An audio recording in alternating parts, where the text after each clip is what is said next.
राम हरे राम राम राम हरे हरे हरे कृष्ण कृष्ण कृष्ण हरे हरे हरे राम राम राम हरे हरे हरे कृष्ण कृष्ण कृष्ण हरे हरे हरे राम राम राम हरे हरे हरे कृष्ण कृष्ण कृष्ण हरे हरे हरे राम राम राम हरे हरे हरे कृष्ण कृष्ण कृष्ण हरे हरे कुंडली कवरदे हरि विठ्ठल श्री गुरु ज्ञानदेव तुकाराम पंढरीनाथ भगवान की जय।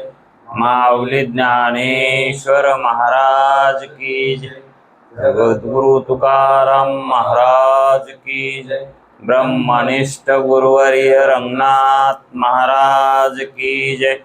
श्री विनायकं गुरुर्नौमि साखरे नाम विश्रुतं तेषां चरणसान्निध्यात् जीवा मुक्ता भवन्ति।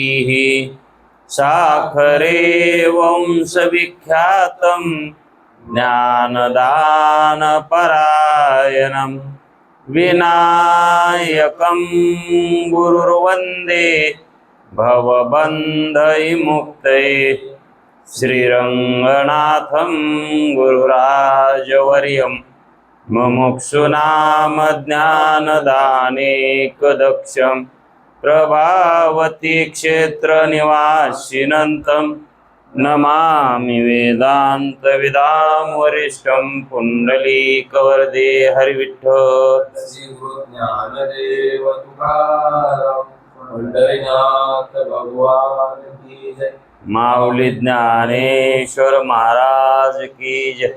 जो आनंद सत्य प्रकाश विभो आणि आधार नाम रूपास बुद्धी न जाणे आणि जाणे ही त्यास तो अपार शुद्ध परमात्मा मीच असे। माझे अपार स्वरूप समुद्रावरती जणू तरंग ब्रह्मा विष्णू महेश गणपती सूर्य चंद्र वरुण यम मिरविती देवी कुबेर ही तैशेची। जो सर्वज्ञानी दयाघन मुनी हृदय ज्याचे करीती ध्यान त्याचे बुद्धी उपाधी करुण मिथ्या भान मजची माझी होतसे। ज्याच्या अज्ञाने भाषे जगत जसा दोरीवरी सर्प दिसत परी दोई ठाईना सर्प जगत ते स्वतंत्र आणि स्वयं ब्रह्म मीच असे। पुण्य पुरुषी सदैव निष्काम बोध प्राप्ती कारणे भजावा राम। तो मीच आहे आत्माप्त काम तरी नमन कवना करावे मा। जयांचे केलिया स्मरण सकळ विद्येचे होय अधिकरण तेची वंदू श्रीचरण श्री गुरूंचे ते नमस्कारोनी आता। चल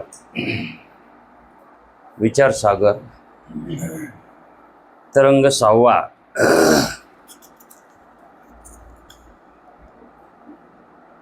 परिच्छेद 19। 18व्या परिच्छेदामधले एक शंका आहे थोडीशी, ती घेऊन आपण हा परिच्छेद चालू करू।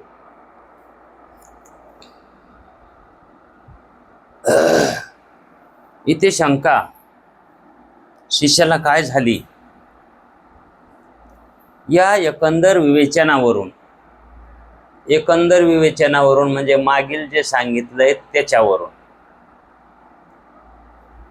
मागे काय सांगितलं ते लक्षात असावं लागतं। म्हणजेच स्वप्न मिथ्या आहे तसंच जागृतीही मिथ्या आहे या एकंदर विवेचनावरून देशकाल आकाशादी सर्व प्रपंच हा अनिर्वचनीय मिथ्या आहे. आणि जसं स्वप्नामध्ये पिता पुत्राची युगपत उत्पत्ती होते, तशीच जागृतीमध्येही युगपत उत्पत्ती होते.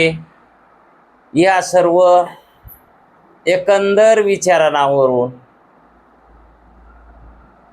स्वप्न प्रपंच मिथ्या आहे. तो काय म्हणतो, तुम्ही जे सांगितलं आता आणि मी ऐकलं, या एकंदर विवेचनावरून असं ठरायलंय माझ्या ठिकाणी, असा निश्चय होतो माझ्या ठिकाणी. कोणता निश्चय होतो? स्वप्न प्रपंच मिथ्या आहे. एकंदर विवेचनावरून स्वप्न प्रपंच मिथ्या आहे असा माझा निश्चय होतो. स्पष्ट म्हटलाय तो. तुम्ही केलेल्या बोधानं मला स्वप्न हे मिथ्या वाटतंय, यात काही वाद नाही. मग काही वाद नाही तर मग वाद आहे कशात? त्या पण मध्ये वाद आहे. तो नंतर म्हणतो पण. हे पण काय? स्वप्नाप्रमाणे जागृती प्रपंचही मिथ्या आहे असे वाटत नाही. स्वप्नाप्रमाणे जागृतीही मला मिथ्या वाटत नाही. स्वप्न मिथ्या वाटतंय असा त्याचा गुरुजीला निर्वाळा आहे. आता ही शंका आहे का? शंका नाही, अनुभव व्यक्त करतोय तो. मला स्वप्न मिथ्या वाटतंय पण जागृती सत्यच वाटते असं कोणाला वाटत नाही. मग ज्यानं शास्त्र श्रवण केलं नाही त्यालाही, आणि शास्त्र ऐकून बी त्यालाही. मग शास्त्र ऐकून काय फरक पडला त्याच्यात? कारण जो अज्ञानी जीव कथन करतो तसाच हा कथन करायला आहे. विशेष काय आहे इथं मध्ये? त्याच्या ठिकाणी वक्तव्यामध्ये काय विशेष आहे? तो जो गुरुजी पशी सांगायला लागलाय वक्तव्य करून की गुरुजी मला स्वप्न मिथ्या वाटतं इतक्या विवेचनावरून. इतकं विवेचनाची स्वप्न मिथ्या करायची काही गरजच नाही ना. पण जागृती मात्र मला मिथ्या वाटत नाही असा त्यानं प्रश्न हा जो विचारलेला आहे हा साधकासाठीच प्रश्न आहे की साधकाला जागृती सत्य वाटायली आणि स्वप्न मिथ्या तर आहेच. पहिलंच होतं आणि इथेही फक्त गुरुजीनं जसं स्वप्न आहे स्वप्नाचा दृष्टांत केलाय आणि जागृती मिथ्या आहे असा निश्चय करा, हा बोध आहे. आणि या बोधावर जो आरूढ होईल त्याला मुक्ती प्राप्त होईल, सकल दुःखाची निवृत्ती होईल, है का नाही? आणि जागृती जर सत्यच राहिली तर सकल दुःखाची निवृत्ती होईल का? जागृतीतले पदार्थ सत्य मानले आणि त्या पदार्थाचा नाश झाला की दुःख होणारच, है का नाही? आणि ते स्वप्नाप्रमाणे मिथ्या समजल्यावर मग कसे दुःख होते? पण तो म्हणतो मला जागृती सत्यच वाटायली. याचा अर्थ त्याच्या ठिकाणचा दोष गेला नाही, तसा निश्चय व्हाय नाही. त्या अर्थी त्याच्या ठिकाणी दोष आहेच, कारण दोष असल्यावर निश्चय होत नाही. निश्चय का होत नाही तर दोष कारण आहेत त्याला. कुठले दोष? तर अंतःकरणातले दोष. तसे निश्चय होऊ देत नाहीत. मग आता असं म्हटल्यावर गुरुजींना या ठिकाणी एकच वाव आहे का हा स्वप्न मिथ्या आहे हे मानायला आहे आणि जागृती सत्य मानायला आहे. मग गुरुजी त्याला एवढंच म्हणाले की तू स्वप्न मिथ्या कसं मानायलास, कशामुळं मानायलास? असं तुला काय कळालं की स्वप्नाच्या ठिकाणी तो मिथ्यात्व दृष्टी झाली आहे, मिथ्यात्व निश्चय झाला आहे? स्वप्न प्रपंच मिथ्या आहे असा निश्चय तुझ्या मनात कसा झाला ते मला सांग. तू स्वप्नाला मिथ्या का मानायलास? तू स्वप्न मिथ्या कसं केलंस? म्हणजे तुला स्वप्नाबद्दल काय कळालं, कशामुळं स्वप्न मिथ्या आहे म्हणून तू त्याला मिथ्या मानायलास, ते मला सांग ना. कारण गुरुजीला तिथंच कळालं होतं की ज्या अर्थी स्वप्न मिथ्या म्हणायलाय, स्वप्न मिथ्या म्हणायलाय, त्या अर्थी याला जागृती सत्यच वाटायली. म्हणून गुरुजी म्हणाले तुला स्वप्न कशामुळे मिथ्या झालंय, तो काय उपाय केलास, असं तुला काय कळालं की स्वप्न मिथ्या आहे म्हणून? आता कळायचंय का काय? तिथं अनुभूतीच आहे की, है का नाही? पण आता ते वधवून दावायचंय, बोलून दावायचंय की स्वप्न याच्यामुळं, म्हणजेच कारण सांगायचंय. कारण दाखविल्याशिवाय, कारणाची सिद्धी केल्याशिवाय वाक्याची सिद्धी होत नाही. मग कारण ते सांगतो की मला याच्यामुळे स्वप्न मिथ्या आहे. कारण दोष कशात आहे हे पाहण्यासाठी प्रश्न विचारावाच लागतो. गुरुजीनं त्याला प्रश्न विचारला की तू स्वप्न का मिथ्याच ठरवायलास? कारण त्याच्यावर अवलंबून आहे की तो स्वप्न कसा मिथ्या मानायलाय, त्याची अनुभूती कशी यायली त्याला. मग त्याची अनुभूती जर योग्य असेल स्वप्नाबद्दलची, तर मग त्याला तीच अनुभूती जागृतीबद्दल सांगायला सोपं जाईल. म्हणून गुरुजी म्हणाले की तुला स्वप्न प्रपंच मिथ्या याचा निश्चय झाला आहे, तो कसा झाला ते मला सांग. त्यावेळेस तो म्हणतो गुरुजी, स्वप्नातील स्त्री, धन, पुत्र, स्वप्नामधले हे स्वप्नामध्ये सुखदुःखाला कारण आहे.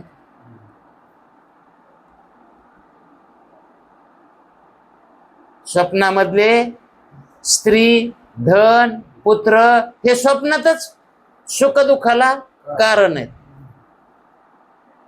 आणि जागृता आल्याच्या नंतर त्यांचा अभावच होऊन जातो.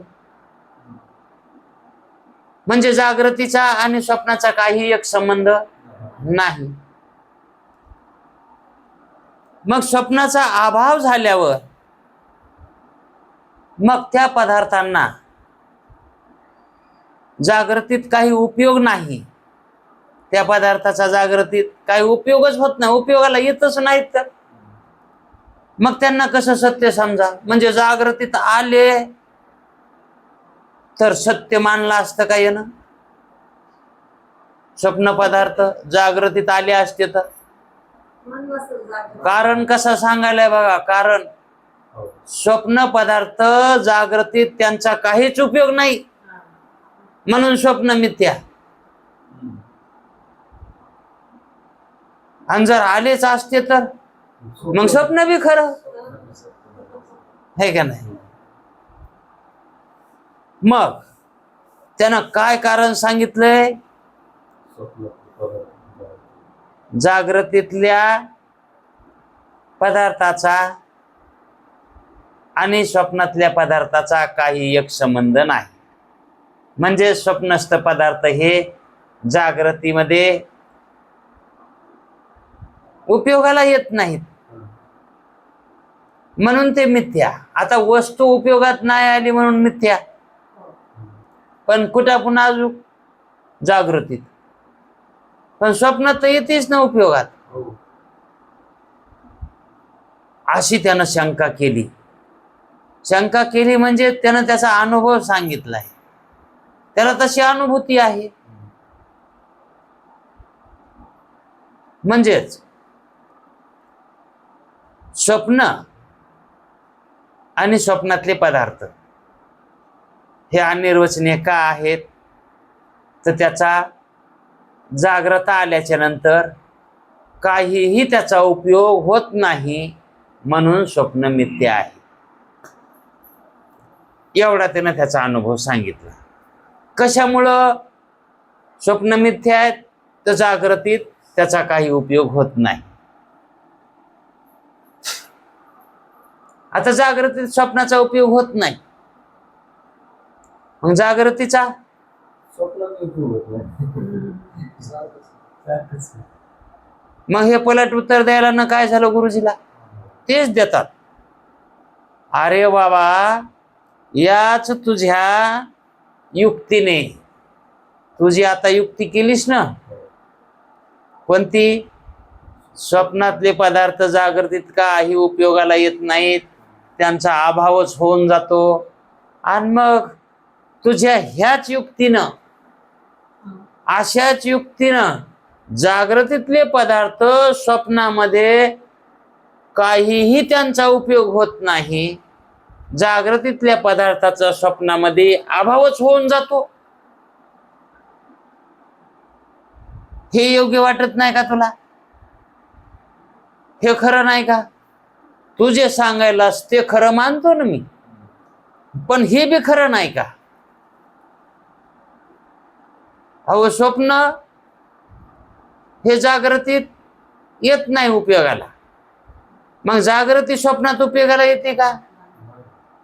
मग त्याचं खरंय, यायचं बी खरंय.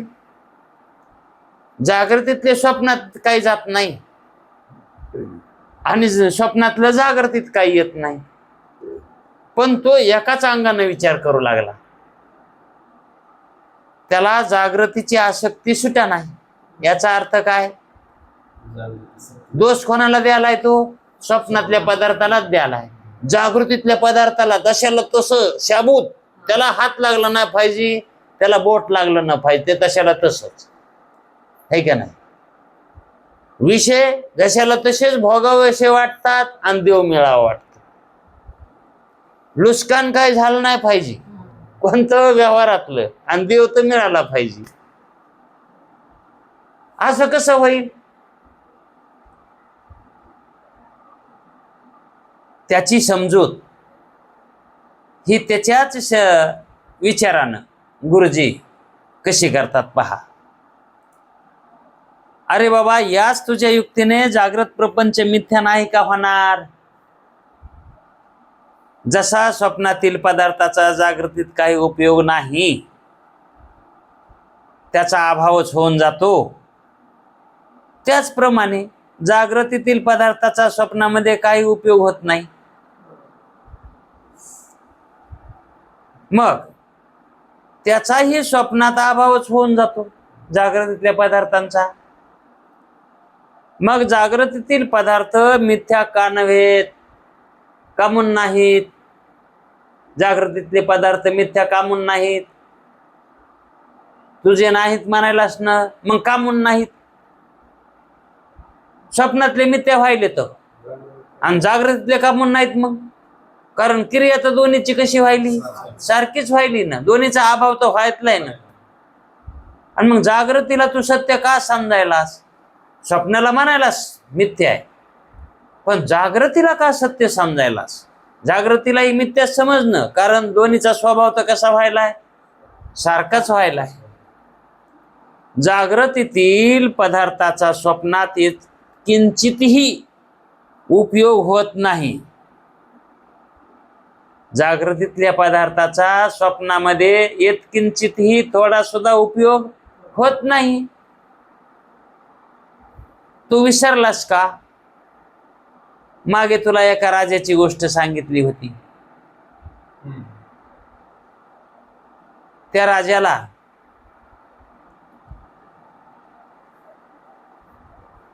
राजमहालामध्ये बसलेला असताना तिथंच त्याला झोप लागली आणि त्या सभागृहामध्ये सैनिक होते, पंडित होते, शस्त्राचे भांडार होते, काय नसतंय तिथं. आणि मग तितकं ते जवळ असताना सामुग्री त्याला झोप लागल्यावर स्वप्न पडलं आणि स्वप्नात तो भिकारी झाला. तो स्वप्नात भिकारी झाला आणि भिकारी होऊन भीक मागू लागला. आणि भीक मागता मागता त्याला जी मिळालेली भीक होती, भीक तर देना गेले, भीक नाही मिळालं म्हणून दुःख होऊ लागलं, हे का नाही. अंगावर धड कपडे नव्हते आणि तो त्या गावातल्या लोकांनी त्याला हाकालून दिलं आणि तो जंगलात गेला. कथा वेगळी असेल ती, पण त्याचं स्वरूप सांगायचं आपणाला. आणि तो जंगलात गेला आणि जंगलामध्ये त्याला कोल्यानं त्याचा पाय पकडला, म्हणजे कोलं चावलं त्याला.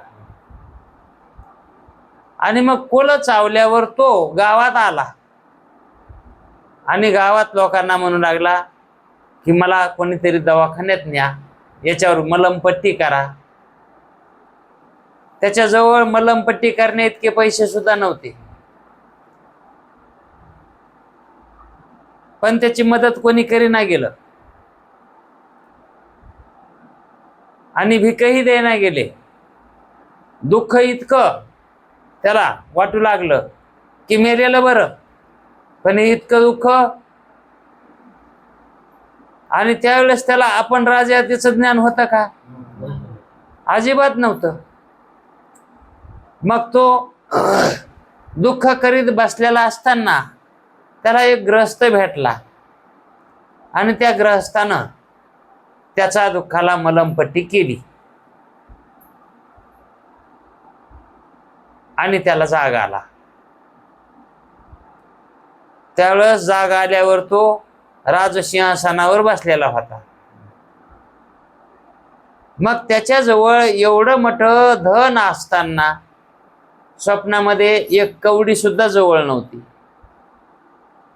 राज ऐश्वर्यामधले सैनिक होते, त्याच्या उशालाच होते, पण त्या सैनिकानं कोल्याला मारलं नाही, है का नाही. मग एवढं त्याला जागृतीमध्ये असताना काहीतरी स्वप्नामध्ये उपयोगात आलं का? ही कथा विसरलास का तू? जागृतीतलं स्वप्नामध्ये काही एक येत नाही, मग जागृती सत्य कशावर मानायची? ज्या अर्थी जागृतीतलं काही तुळी सुद्धा स्वप्नात येत नाही आणि स्वप्नातलं जागृतीत तोडा सुद्धा येत नाही, त्या अर्थी जागृती ही मिथ्या आहे आणि स्वप्न ही मिथ्या आहे. मग तुला जागृती मिथ्या न मानायला काय झालं? असं गुरुजीनं सांगितलं असताना म्हणले आणखी तुला ती गोष्ट सांगितलेली राजाची ही कळाली नसली तर आणखी त्याच्यावर विचार कर. घरी जाऊन याच्यावर विचार कर की जो जागृतीतला राजा स्वप्नात जातो त्यावेळेस जागृतीतलं काहीही घेऊन जात नाही, आणि जागृतीतला स्वप्नातला ज्यावेळेस जागृतीत येतो त्यावेळेस स्वप्नातलं काही एक घेऊन येत नाही. तो स्वतःच येतो आणि स्वतः जातो, तो एकट्याच येतो आणि एकट्याच जातो. मग असा असताना तुला जागृती मिथ्या का वाटत नाही? वाटायला पाहिजे का नाही? हे इतकं जरी खरं असलं, खरं वाटत असलं तरी जागृती खरीच वाटत. इतकं जरी तुम्ही सांगायलात हे 16ने आहे तुमचं, 17ने आहे बाबा खरं, तर तरी पण जागृती आम्हाला सत्यच वाटते. मग जागृती हिच्यामध्ये जे आपल्याला सत्यता प्रतीतीला येते ती आपलीच आहे. एकतर या संबंधानं याचा निर्वाह करावा, याच्यामध्ये जागृतीमध्ये जी सत्यता वाटायली ती कोणाची आहे? आपलीच आहे, म्हणजे ब्रह्माची आहे. स्वप्नामध्ये ही सत्यता वाटायली, स्वप्नाकाली, तिथं सत्यता कोणाची आहे? आहे का नाही? आपलीच आहे का नाही? मग जिथं आपण जाऊ असू तिथं आपली सत्ता ही कायम आहे, पण ती सत्सत्ता आहे का नाही? पण ही आपलीच सत्ता त्याला आहे असं कळणं, असं जरी कळालं तरी पण पुष्कळ कळालं. ही जागृतीची सत्यता नाही, ही स्वप्नाची सत्यता नाही. मग ती सत्यता जी आहे ती आपली आहे. सत्यता ही जी कारणता आहे, जागृतीमध्ये जागृती सत्य वाटणं, स्वप्नामध्ये स्वप्न सत्य वाटणं, ही जी कारणता आहे ही कारणता वास्तविक त्याला देणं सत्य नाही. जागृतीला किंवा स्वप्नाला देणं हे खरं नाही, आणि त्याला देणं म्हणजे भ्रांती आहे. त्याला सत्यता देणं भ्रांती आहे. मग त्याच भ्रांतीपासून वाचायचं असेल तर त्याला सत्ता आपली द्यायची, आपण त्याची सत्ता घ्यायची नाही. आपली सत्ता त्याला द्यायची. मग कसा तरी हिशोब बसतो. मग असं सांगितल्यावर पुन्हा त्याला तो म्हणतो हे तर सांगितलेलं हुटकलं आपलं.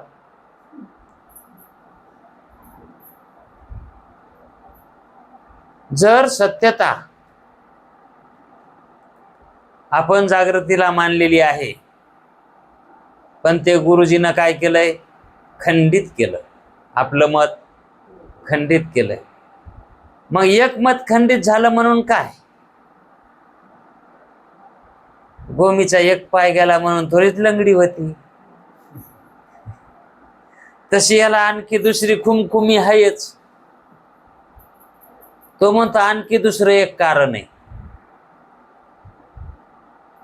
जागृता सत्य वाटण्याचं, हे स्वप्न मिथ्या वाटण्याचं. आणि जागृतीतले पदार्थ मिथ्या नाहीत हे वाटण्याचं दुसरं एक कारण आहे. आता पहिलं कारण काय सांगितलंय?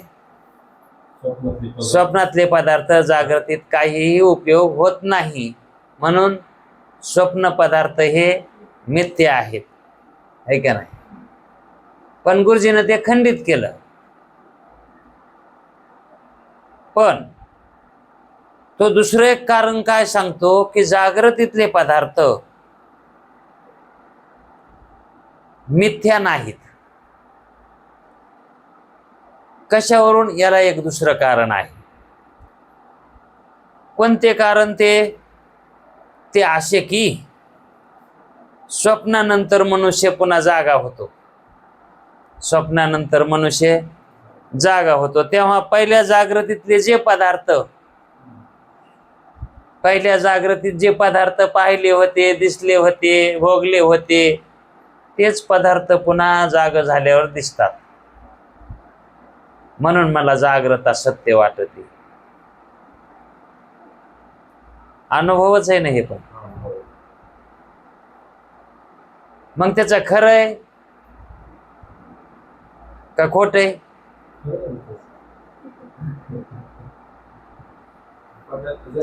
आपण काल जागे होतो, काल, आणि आजही जागे आहोत, है का नाही?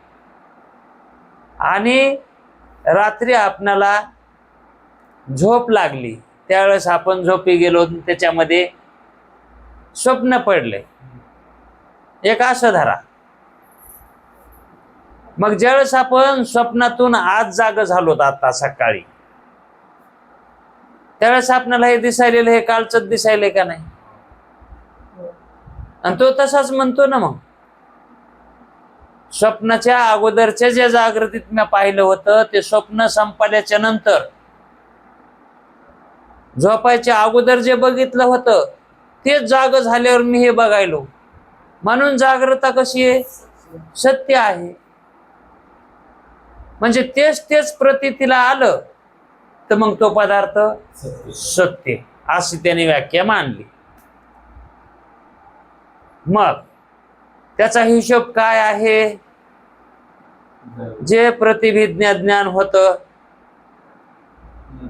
जे प्रतिभिज्ञा प्रत्यक्ष ज्ञान होतं ते सत्य, आणि अभिज्ञा रूप प्रत्यक्ष होतं ते मिथ्या, है का नाही? मग अभिज्ञा रूप कुठे होतं? स्वप्नामध्ये, है का नाही? त्याचं म्हणणं आहे स्वप्नात पुन्हा ते स्वप्न पदार्थ येत नाहीत दुसऱ्या दिवशी, दुसऱ्या स्वप्नात पहिल्या स्वप्नातले पदार्थ येत नाहीत, पण जागृतीमध्ये येतात. मग प्रतिभिज्ञा ज्ञान झालं की ते सत्य, आणि अभिज्ञा रूप प्रत्यक्ष झालं की ते मिथ्या. त्याचा असाच हिशोब आहे ना. मग आता प्रतिभिज्ञा आणि अभिज्ञा, अभिज्ञा रूप प्रत्यक्ष ज्ञान आणि प्रतिभिज्ञा रूप प्रत्यक्ष ज्ञान, ही जी दोन ज्ञाने आहेत, ही ज्ञाने सत्य आणि मिथ्या याची वाचक आहेत का? प्रतिभिज्ञा झालं म्हणून सत्य म्हणता येईल का? मग प्रतिभिज्ञा झालं तर ज्या वेळेस निद्रा अवस्था होती त्यावेळेस कुठे गेले होते? प्रतिभिज्ञा का नाही झाली तिथं? जे तिन्ही काळात असतं ते सत्य असतं. मग तिन्ही काळात त्याचं दर्शन आहे का? जागृतीतलं. स्वप्न कालामध्ये जागृती दिसत नाही, झोपी गेल्यावर बी दिसत नाही. मग कशाहून म्हणायचं की जागृती सत्य आहे, प्रतिभिज्ञा व्हायली म्हणून? तो म्हणतो बाबा, जेव्हा पहिल्या जागृतीचे जे पदार्थ असतात ते दुसऱ्या जागृतीत असतात, तसे प्रथम स्वप्नाचे पदार्थ दुसऱ्या स्वप्नाच्या वेळी नसतात. म्हणून स्वप्न पदार्थाहून जागृत पदार्थाचा भेद आहे, याकरता मिथ्या नाही अशी शंका येते. जागृती हो, आणि स्वप्न मिथ्या आहे अशी अनुभूती येते. पण त्यानं त्याच ज्ञानाचा अवलंब करून मग गुरुजीला वाटलं, याला असं वाटायलंय की जागृत अवस्था ही स्वप्न येऊ, झोप येऊ, काही होऊ, पण जागृता ही सत्य आहे. मग झोपेतले पदार्थ जागृतीत नाहीत म्हणून, स्वप्नातले पदार्थ जागृतीत नाहीत म्हणून ते मिथ्या. हा त्याने केलेला नियम तो इथं वापरायला आहे का? गुरुजीनं सांगितल्याप्रमाणे की या तुझ्याच युक्तीनं जागृती सुद्धा मिथ्या व्हायला काही हरकत नाही, पण ते वापरायला आहे का? ते मग हे सांगून ऐकायला आहे का? मग तो त्याच मनोगत किंवा त्याच्या मनानच तो तसा ठरवायला की जागृती पुन्हा दिसती, पहिली जागृतीतलं पाहिलेलं असतंय तेच पुन्हा दुसऱ्या जागृतीमध्ये दिसतंय, म्हणून जागृती सत्य आहे. मग त्याच्या ह्या म्हणण्यानं जागृती सत्य होईल का? पण तो तसा मानायलाय. आता तसं मानणं ते योग्य आहे का?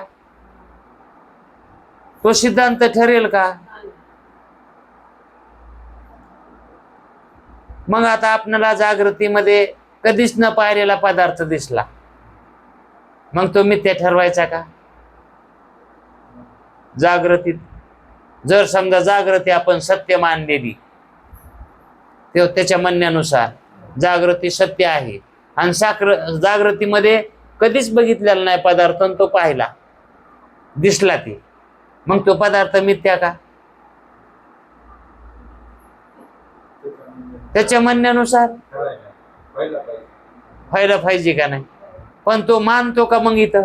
मग त्याचा सिद्धांत जुळायलाय का? जर प्रतिभिज्ञा प्रत्यक्ष झालं तरच सत्य का?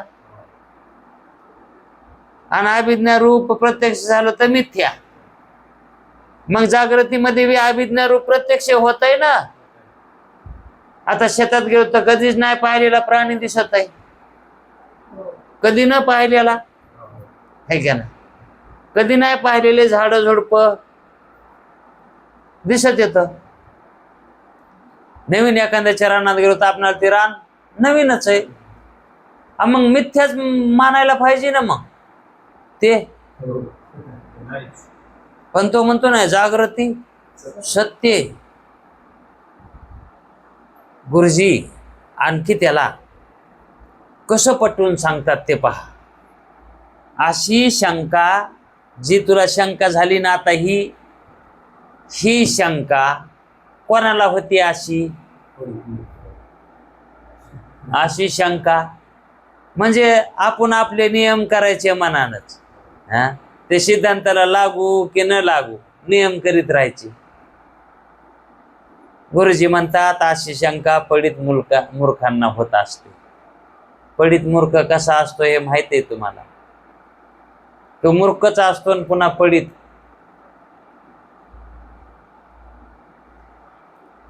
पडित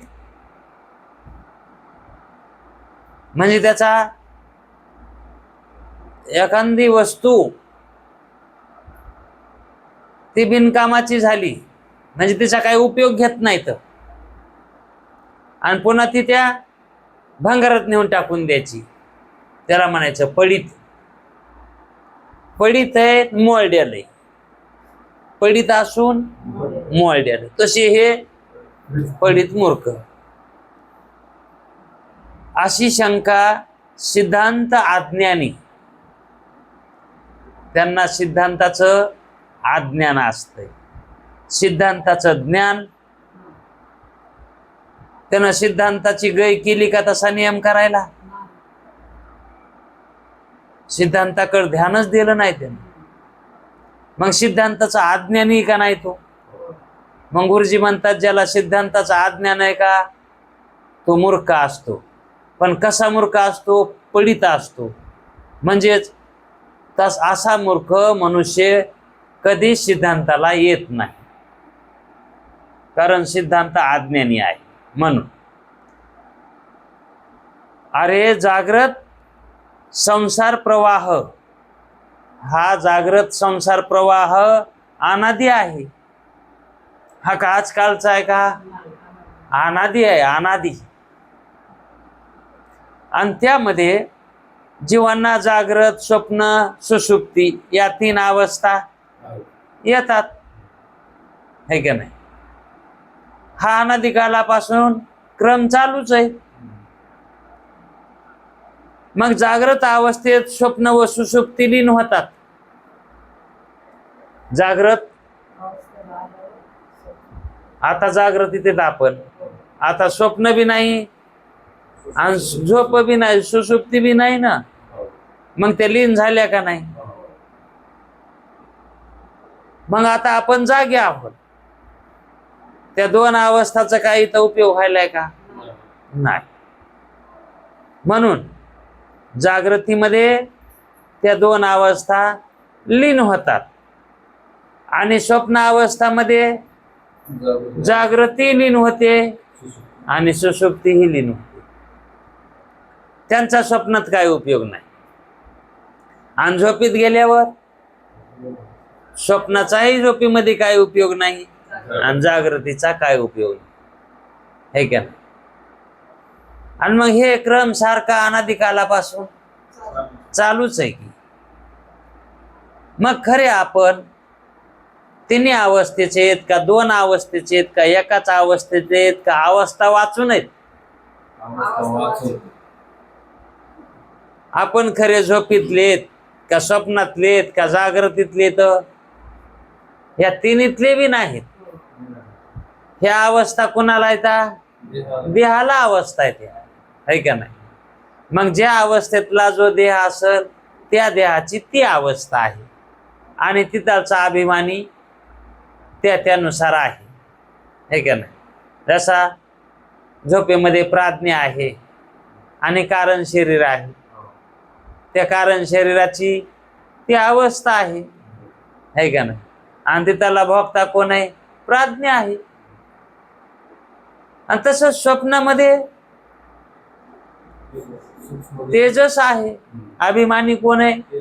तेजस आहे. आणि सूक्ष्म शरीर आहे, लिंग शरीर आहे आणि त्या शरीराची ती अवस्था आहे. तसंच जागृतीमध्ये स्थूल देह आहे, स्थूल देहाची ती अवस्था आहे आणि इथं विराट अभिमानी आहे. म्हणजे ज्या ज्या उपाधीनं युक्त चैतन्य असतं त्याला त्या उपाधीच्या योगाने नावे वेगवेगळी येतात, पण चैतन्य ते एकच आहे. तिन्ही अवस्थेमध्ये चैतन्य, पण त्या उपाधीमुळे त्याचे नाव बदलले आहे, त्याच्या भोगामुळे नाव बदलले आहे. स्वप्न कालात जागृती आणि सुषुप्ती लीन होतात, तसे सुषुप्ती कालात स्वप्न व जागृती लीन होतात, अशी वस्तुस्थिती आहे. मग सुषुप्ती कालात किंवा स्वप्न कालात, झोपेत किंवा स्वप्नात जागृती सुषुप्ती कालात स्वप्न व जागृती लीन होतात, अशी वस्तुस्थिती असताना सुषुप्ती कालात किंवा स्वप्न कालात जागृत अवस्थेतील स्त्री, धन, पुत्र हे असतात का? तेही लीन होतात. जागृतीतलं सुद्धा लीन होतेच ना, ते नष्ट होतात. ते जसेच्या तसेच, ते जसेच्या तसेच असतात, फक्त त्याच्यावरचं ज्ञान जातं. माणसं तसेच असतात, ज्ञान जातं. ते जसेच्या तसेच असतात, फक्त त्याचं ज्ञान मात्र नष्ट होते. पण पुन्हा जागृत होतो तेव्हा प्रथम जागृतीतले विद्यमान पदार्थाचे ज्ञान होते, एवढेच. पुन्हा जागृत झाल्याच्या नंतर ते पदार्थ पाहिलेलेच दिसतात, त्याचं पुन्हा ज्ञान होतं, पण पदार्थ ते पहिलेच असतात. फक्त अवस्थांतर झालं तर त्याचं ज्ञान जातंय आणि पदार्थ जागृतीतले तशाला तसेच असतात. आणि फक्त काय होतंय मग?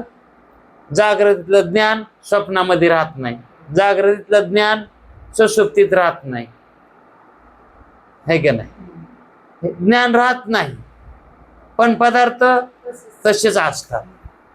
असं ज्याला वाटतंय, असं ज्याला वाटतंय, असा अज्ञानी मूर्खांचा समज आहे. असा समज कोणाचा आहे? की पदार्थ तेच असतात आणि त्याच्यावरचं ज्ञान फक्त जातंय. मग स्वप्नातले पदार्थ राहायला पाहिजेत. हो, पण स्वप्नाचं ज्ञान जात नाही. जागृती ज्ञान असतंय काही काळपर्यंत, आहे का नाही? मग स्वप्नातले पदार्थ तेही नष्ट नाही व्हायला पाहिजेत. जागृतीतलेच का तशी अनुभूती नाही म्हणतो ना तो. जागृतीतले पदार्थ पुन्हा तेच दिसायलेत ना, आणि स्वप्नातले पुन्हा ते दिसत नाहीत. मग जागृतीतले दिसायले त्यावर ते स्वप्नातले बी दिसायलाच पाहिजे असा वेदाचा सिद्धांत आहे. तुझ्या मतानं जर तेच पदार्थ आहेत, कालचेच पदार्थ आज मला दिसायले, असं जर तुला जागृतीबद्दल म्हणायचं असेल तर मग स्वप्नातही तसंच म्हणावं लागेल. पण तो म्हणतो स्वप्नात दिसत नाही तसं, म्हणून स्वप्न मिथ्या. आणि जागृतीत दिसत आहे, प्रत्येकाला अनुभव आहे. असा अज्ञानी मूर्खांचा समज आहे की हे कालचेच पदार्थ आज आपल्याला जे दिसायलेत का ते कालचेच पदार्थ आहेत. हीच तर मोठी भ्रांती आहे. सिद्धांतात असा नियम आहे, सिद्धांत असा आहे की कसा, सुक्ती रजताप्रमाणे, सुक्ती रजताप्रमाणे, शिंपल्यावरच्या चांदीप्रमाणे ज्या काली जो पदार्थ प्रतीत होतो तो अधिष्ठान चैतन्याचा विवर्त. रज्जूवर भासलेला सर्प विवर्त. ज्या काली जो पदार्थ प्रतीत होतो तो अधिष्ठान चैतन्याचा काय आहे, विवर्त आहे. आणि परिणाम कोणाचा आहे, मायाचा अविद्याचा परिणाम आहे आणि चैतन्याचा विवर्त आहे. मग तो अधिष्ठान चैतन्याचा विवर्त आहे, पदार्थ चैतन्याचा आणि चैतन्याच्या आश्रित जी अविद्या आहे का तिचा परिणाम आहे. पदार्थाची कशी व्याख्या केली उत्पत्तीची, चैतन्याचा विवर्त आणि अविद्याचा परिणाम. म्हणून पदार्थ प्रत्यक्षाला येतो.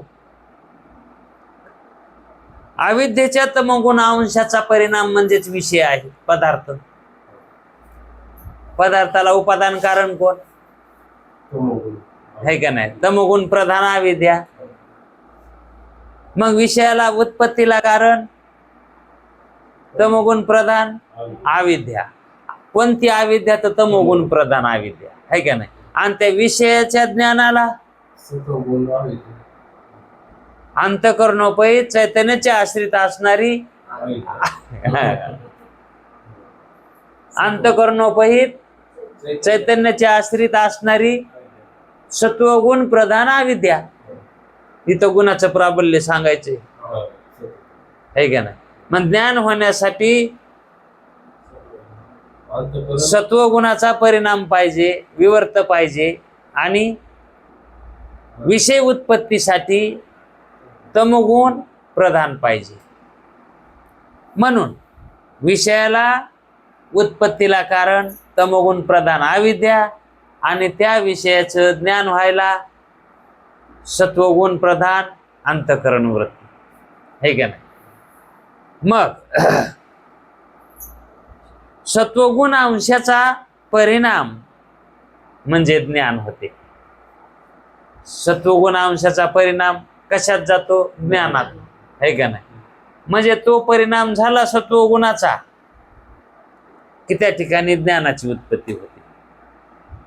आणि अज्ञाना तमोगुणाचा परिणाम झाला की विषयाची उत्पत्ती होते. विषयाची उत्पत्ती तमोगुणामुळे आहे आणि त्या विषयाच्या ज्ञानाची उत्पत्ती सत्वगुणामुळे. ज्ञानवृत्तीमुळे होते हे लक्षात असू द्यावं. ज्ञान कशामुळे होतंय, कोणाला होतंय? वृत्ती स्थित असणाऱ्या चैतन्याला, आहे का नाही? मग वृत्तीमध्ये जे चैतन्य आहे ज्ञान ते करून देत, आहे का नाही? वृत्ती करते का? वृत्ती तर काय आहे? जड आहे. आणि वृत्तीत ही अंतःकरणात उत्पन्न होत असल्यामुळं तो सत्वगुणाचा काय परिणाम आहे? ज्ञान वृत्तीमुळे होते, त्या वृत्तीरूप परिणामामध्ये चैतन्याचा आभास होतो. आता तो परिणाम, वृत्ती म्हणजे हा एक परिणाम आहे का नाही? आणि त्या परिणामामध्ये चैतन्याचा आभास होतो, कारण ते ग्रहण करून घेण्यासाठी योग्य आहे. आणि घटादी विषय रूप परिणामामध्ये ती योग्यता आहे का? नाही. ते तमोगुण अंशानं प्रधान असल्यामुळं तिथं आभास ग्रहण करून घेण्याची क्षमता नाही. वास्तविक पाहता घट हे जड आहेत. घट कसे आहेत? आणि ते जडामध्ये चैतन्याचा आभास होतो का? आणि जर कोणी मानित असेल तर घटानं बोलायला पाहिजे, कारण घटामध्ये अंतःकरण नाही. मग अंतःकरण नाही म्हणून सत्वगुणाचा तिथं परिणाम होत नाही. सत्वगुणाचा ज्या अर्थी परिणाम व्हाय ना त्या अर्थी तिथं वृत्ती उत्पन्न होत नाही. मग जिथं वृत्ती नाही तिथं ज्ञान नाही. तिथं आहे का ज्ञान? म्हणून घटामध्ये ज्ञान मानलेलं नाही, आहे का नाही? आणि सर्वांना अनुभव आहे. घटादी विषयरूप परिणामामध्ये आभास होतच नाही, तिथं आभास उत्पन्न होत नाही. विषय आणि वृत्ती, विषय आणि वृत्ती ही दोन्हीही अविद्याचा परिणाम आहे, हे खरंय. वृत्ती ही कशाचा परिणाम आहे? अविद्याचाच आहे. पण सत्वगुण अविद्याचा परिणाम आहे. आणि विषय अविद्याचाच परिणाम आहे, पण तमोगुण अविद्याचा परिणाम आहे. पण अविद्याचाच परिणाम आहे एवढं मात्र खरं. पण फरक काय करायले तर विषय उत्पत्तीकाली तमोगुण प्रधान त्याच्यामध्ये विषय यायलाय, आणि वृत्ती उत्पत्तीकाली सत्वगुण प्रधान विषय यायलाय. म्हणून वृत्ती ही सत्वगुणानं युक्त असते आणि विषय हे तमोगुणानं युक्त असतात. म्हणून तमोगुणापासून विषय होतात आणि सत्वगुणापासून वृत्ती होते, है का नाही? मग वृत्ती ही सत्वगुणाचा परिणाम असल्यामुळं तिथे आभासाचा प्रवेश होतो, है का नाही? त्याच्यामध्ये आभासाचा प्रतिबिंब पडत आहे. पण तसं घटामध्ये होतंय का? कारण तिथं सत्वगुण नाही, है का नाही? तथापि घटादी विषय जर अविद्याचा तमोगुणाचा परिणाम म्हणून मलिन आहेत. घटादी विषय कसे आहेत? बाकीचे मलिन आहेत का? म्हणतात तमोगुणाचा परिणाम आहे म्हणून. याकरता त्यात चैतन्याचा आभास होत नाही. चैतन्याचा आभास तिथं का होत नाही? ते तमोगुण असल्यामुळं त्याच्यामध्ये मागे उदाहरण दिलं होतं. आरशात पाहिलं की आपल्याला आपलं मुख दिसत आहे, आणि जो भाकरी करायचा आपला तवा असतो त्याच्यात जर पाहिलं तर दिसत नाही. एकतर ते तवाही मातीपासूनच झालाय आणि आरसा बी कशापासून झालाय. तसंच वृत्ती ही अविद्यापासूनच आणि विषय ही उत्पत्ती एकापासूनच आहे, पण त्याच्यातला गुणामध्ये फरक आहे का ना? म्हणून चैतन्याचा आभास वृत्तीमध्ये व्हायला योग्यता आहे. याकरता त्यात चैतन्याचा आभास होत नाही, विषयामध्ये गाडग्यामध्ये याच्यात माठामध्ये घटामध्ये आभास होत नाही. अंतःकरण वृत्ती सत्वगुणाचा परिणाम म्हणून स्वच्छ आहे. वृत्ती कशी आहे? अंतःकरणाचा मिलित पंचमहाभूताच्या मिलित सत्वगुण अंशाचा परिणाम आहे. वृत्ती म्हणजे अंतःकरण म्हणजे मिलित सत्वगुण पाचही पंचमहाभूतांचा सत्वगुण आहे तो, आणि त्या सत्वगुणाचा परिणाम म्हणजेच अंतःकरण. अंतःकरण म्हणजेच वृत्ती. अंतःकरण म्हणजेच काय? वृत्ती. म्हणून त्यात आभास होतो. वृत्तीत चैतन्य भास ग्रहणाची योग्यता आहे. चैतन्याचा आभास ग्रहण करून घेण्याची, जसं आरशामध्ये प्रतिबिंब बिंबाला ग्रहण करून घेण्याची आणि प्रतिबिंब दाखविण्याची त्याच्यात क्षमता आहे, तसं इतर पदार्थामध्ये आहे का? तसं नाही. म्हणून आरसा जरी पृथ्वीचा असला तरी स्वच्छ आहे, आणि मग स्वच्छ आरशामध्ये प्रतिबिंबाचं ग्रहण होतंय. म्हणून वृत्ती अवच्छिन्न चैतन्यास ज्ञान आणि साक्षी म्हणतात. जे वृत्तीमध्ये चैतन्य आहे, आभास आहे, तोच आभास काय आहे? ज्ञान आहे. ज्ञान आहे का नाही? वृत्ती ज्ञान आहे का त्या वृत्तीतला आभास ज्ञान आहे? ज्ञान रूप तो आभास आहे का नाही? म्हणून त्याला साक्षी म्हणतात. जो ज्ञान रूप आहे का तो साक्षी. मग विषय अवच्छिन्न चैतन्य ज्ञान नाही. त्याच्यामध्ये विषय अवच्छिन्न चैतन्यामध्ये इतर पदार्थामध्ये जे चैतन्य आहे त्या चैतन्यामध्ये ज्ञान ग्रहण करून घेण्याची क्षमता आहे का? तिथं त्याला ज्ञान होतंय का? मग तिथं ज्ञान बी नाही. मग ज्ञान नाही म्हणल्यावर साक्षी पण नाही. साक्षी असला असता तर ज्ञान तिथं असलं असतं, किंवा तिथं ज्ञान असलं असतं तर साक्षी तिथं मानावं लागला असता घटादी पदार्थाच्या ठिकाणी. पण तिथं साक्षीही नाही आणि ज्ञानही नाही. म्हणून घटामध्ये ज्ञान नाही, साक्षी नाही. मग आपल्या वृत्तीमध्ये ज्ञान बी आहे आणि साक्षी बी आहे का नाही? अशा रीतीने जागृतीचे पदार्थ आणि त्याचे ज्ञान, जागृतीतले पदार्थ आणि त्याचं ज्ञान, ही दोन्ही बरोबर उत्पन्न होतात.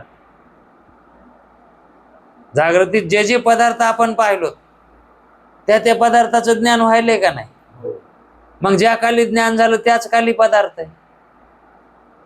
ज्या काली पदार्थ त्याच काली ज्ञान. पदार्थ नसेल तर ज्ञान बी नाही, है का नाही? म्हणजेच ज्ञात सत्ता द्यावी लागणार आहे. अज्ञात सत्ता देता येते का पदार्थाला? जो पाहिलाच नाही तो आहे म्हणता येतं का? पाहिलाच नाही त्याला आहे म्हणा येते का? नाही. जरी आहे मानलं कोणी तर त्याला परोक्ष म्हणावं लागेल. ते कोणचं ज्ञान झालं? मग ते अपरोक्ष आहे का? परोक्ष थोडंच अपरोक्ष आहे. परोक्ष ते परोक्षच, ते म्हणायलंय म्हणून. पाहिलं का? नाही. मग ते परोक्ष झालं तुला. प्रत्यक्ष अपरोक्ष असतंय. म्हणून प्रत्यक्ष व्हायला पाहिजे. मग ज्या ज्या काली प्रत्यक्ष व्हायलंय का, ज्या ज्या काली प्रत्यक्ष व्हायलंय का त्या कालीच तो पदार्थ आहे. आणि तो पदार्थ अप्रत्यक्ष झाला की तो नाही. म्हणजे अस्तित्व त्याचं आहे त्या ज्ञात कालीच आहे. अशा रीतीने जागृतीचे पदार्थ आणि त्याचे ज्ञान ही दोन्ही बरोबर उत्पन्न होतात. पदार्थ आणि ज्ञान हे संगच उत्पन्न होते. उदाहरण घ्या. रज्जूवर सर्प दिसला तेव्हाच त्या सर्पाचं ज्ञान झालं ना. रज्जूवर सर्प प्रतीतीला आला की तिथं ज्ञानाची उत्पत्ती झाली ना. म्हणजे विषय उत्पत्ती आणि त्याचं ज्ञान हे सोबतच आहे. आणि ज्या काली दोरीचं ज्ञान झालं त्यावेळेस तो सर्प बी गेला आणि त्याचं ज्ञान बी गेलं. मग पदार्थ असेल तर ज्ञान आहे आणि नसेल तर नाही. मग तशी जागृता आली, पदार्थ ज्यावेळेस जो दिसल त्यावेळेस म्हणायचं तो पदार्थ उत्पन्न झाला. ज्या काली पाहिला त्याच काली आहे आणि ज्या काली तो पाहिलाच नाही त्या काली नाहीच. मग ही सारखी आपणाला ही काय चालू आहे, पाहिलं दिसलं तर आहे, त्याच्यावरली नजर गेली की नाहीच, गेलोच ना. वास्तविक स्थिती अशी बर का ज्ञानाची. पण आपण म्हणतो नाही नाही मी तिथं पैसे ठेवलेले येत, कवा ठेवलेले येत, काल ठेवलेले येत आणि आज मला तिथंच सापडायला येतं, तिथंच गवसायला, तिथं आहेच असा आपण दावा करतो. तिथं आहे का नाही. पण एखाद्या वेळेस तिथं ठेवलेल्या जागेवर पैसे नाही सापडले तर मग काय करणार. चोरी काय समोर होती का. मग जर रात्री चोरी झाली आणि आपण आज पैशाला बघितलंच नाही, काही कालानं बघितलं, मग तिथं पैसे नसताना तिथं आहेत अशी भान झालं का नाही आपलं. चोरी झालेली माहीतच नाही. किंवा आपला एखादा समजा मुलगा दारुड्या निघाला आणि त्यानं कपाट फोडून पैसे नेले, पण कपाटाला आपण गेलोच नाहीत, पैसे कपाटात आहेत अशी आपली भावना होणार का नाही. मग कपाटात पैसे असतात का. मग आपण जे काय दावा करतो की काल ठेवलेलं आम्हाला ते आज दिसायले, मग ते दिसायला पाहिजे ना ठेवलेलं. पण याच्या अज्ञात कालात काय होतंय त्याला त्याचं ज्ञान आहे का. मग असा नियम करताच येतोय का. नाही नाही जिथं ठेवलेलं तिथं ते असतंच. आता आमच्या लहानपणी एक मोठ्याला तिथं लिंब होता, आम्ही पाहिल्याला, लहानपणी पाहिलेला. आता पाहायला गेलो आम्ही, लहानपणी ते लिंब पाहून मुंबईला गेलो आणि तिकडच आतापर्यंत आम्ही दिवस काढली आणि आता आम्ही गावाकडे आलो आणि बघायला तर तिथं लिंबच नाही. मग काय झाला लिंब ते तवा होता, मग तवा पाहिलेलं ते आता दिसायला पाहिजे ना. ते नष्ट झाला. तसे जागृतीतले पदार्थ आपल्याला जे स्थायी वाटायलेत का, हे स्थायी स्थिर नाहीत. हे स्थायी नाहीत, हे अस्थिर येत, हे नाशरूप येत. पण पाहिलेलं तेच दिसायलंय, जे बघितलं होतं पहिलं तेच आता दिसायलंय. असं जे आपल्याला वाटायलंय का, ही भ्रांती आहे. आपण सूक्ष्म विचार केला नाही. मग काही दिसायलंय आणि काही दिसा नाही. नियम मोडा. एकतर मग दिसायलाच पाहिजे, जरी ते नष्ट झालं तरी पण दिसायला पाहिजे. पण नष्ट झाल्यावर दिसत नाही ना. मग असं असताना जागृतीतल्या पदार्थाचं ते पदार्थ आपल्याला वाटतात हे कालच आज पाहिलेत, पण काही काल पाहिलेले आज नाहीत ना. काल बघितलेले आज आहेत का सगळे. आणि काल सगळं बघितलेलं आज सगळं बघितलं का. काल सगळं दिसलेलं आज सगळं दिसलं का. पण आज जे आपण पाहिलोत का, हे आताच पाहिलोत, हे कालचं नाही. आपल्याला जरी तसं वाटत असलं, प्रतिभिज्ञा जरी येत असेल, ती प्रतिभिज्ञा काय यायली तर त्याचे संस्कार आहेत आपल्या ठिकाणी. चित्तामध्ये काय आहेत, संस्कार आहेत. म्हणून आपल्याला वाटायला हे कालचेच आहेत पदार्थ. जे आपल्याला स्मरण होतंय ना संस्काराचं, संस्कारातून त्या स्मरणातले हे पदार्थ आहेत, है का नाही. मग एखादा पदार्थ नष्ट झालेला ते स्मरणातून निघाला की तो नष्ट झालाय, असे संस्कार झाले की तो नष्ट झाला म्हणून संस्कार राहते तो, है का नाही? आणि जो आहे तो पाहीपर्यंत, तो दिशेपर्यंत तो आहेच, तो दिशेपर्यंत आहेच. आणि नाही दिसला तर नाही, पण पाऊस तर है का नाही? आणि पाहायला तिथं जावं तर तिथं नसतंय, मग तिथं संस्कार होतात, तिथं नाही. हा, मग ते नाही आहे हे आपणाला युगपतच प्रतीती. त्या नाही आहेची ती युगपत प्रतीती, म्हणजे एकदमच, म्हणजे अभिज्ञा रूपच आहे ते. ते प्रतिभिज्ञा नाही, ते अभिज्ञाच आहे. आपल्याला जे प्रतिभिज्ञा वाटायले का ते हे अभिज्ञा रूपच आहे. आपल्याला ते पुन्हा पुन्हा जे दिसत असलं ते पुन्हा पुन्हा दिसत नाही, ते अभिज्ञा रूपच आहे ते. पण व्यवहारामध्ये ते समज काढण्यासाठी तसे ज्ञानतेची व्यवस्था केलेली आहे. पण प्रतिभिज्ञा जरी होत असलं तरी पण ते अभिज्ञाच. म्हणून त्याचे ज्ञान ही दोन्ही बरोबर उत्पन्न होतात. ज्ञाने बरोबर उत्पन्न होतात आणि बरोबरच नष्ट होतात. हा वेदाचा गूढ सिद्धांत आहे. हा सिद्धांत कळणं याला गूढ सिद्धांत म्हणतात. हे गूढ ज्ञान आहे. हे ज्ञानेश्वर महाराजांना हरिपाठातून सुद्धा सांगितलाय हा सिद्धांत.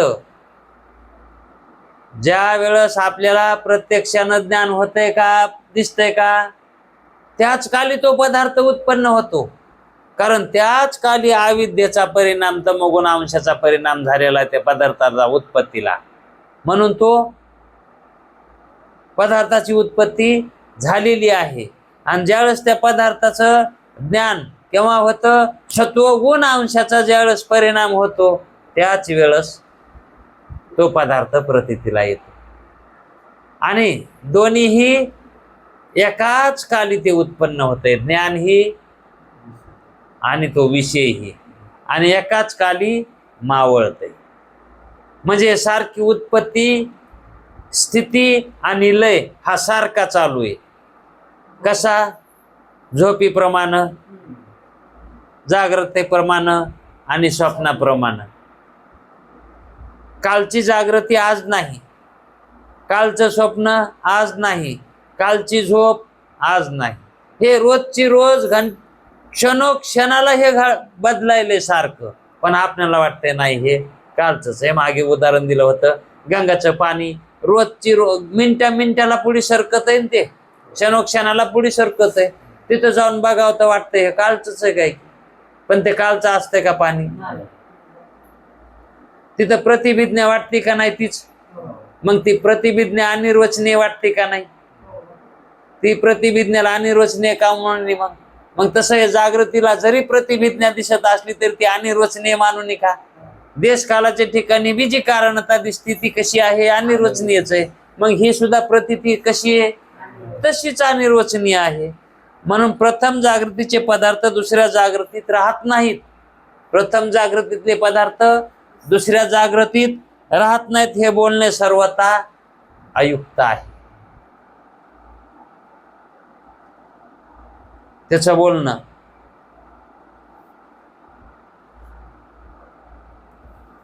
प्रथम जागृतीचे पदार्थ, पहिल्या जागृतीचे पदार्थ दुसऱ्या जागृतीत राहतात हे बोलणं अयुक्त आहे. आणि त्याचं म्हणणं काय आहे? तेच असतात, तेच राहतात. पण गुरुजी म्हणतात असं म्हणलं तर हे बोलणं अयुक्त आहे, युक्तता नाही. याला टाइम बराच झालाय, एवढा परिचय झालाय. हे आणखी त्याला काय शंका होती ते उद्या पाहू. कुंडली कवर दे हरिविठ्ठल.